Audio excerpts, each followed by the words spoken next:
Hello, આજનો short છે. જો ટકાવારીનો આવો દાખલો પૂછ્યો હોય તમને કે એક ગામની વસ્તી છે એ કેટલી છે? 20,000 છે. પ્રથમ વર્ષે છે એ 10%ના દરે વસ્તી વધે છે અને બીજા વર્ષે છે એ 20%ના દરે વસ્તી ઘટે છે.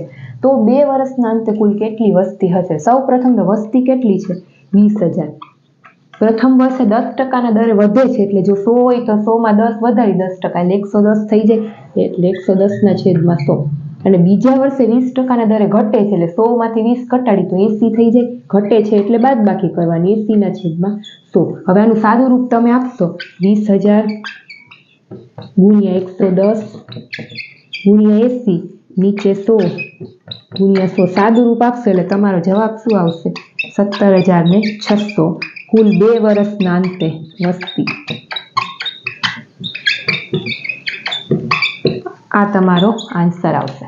Thank you.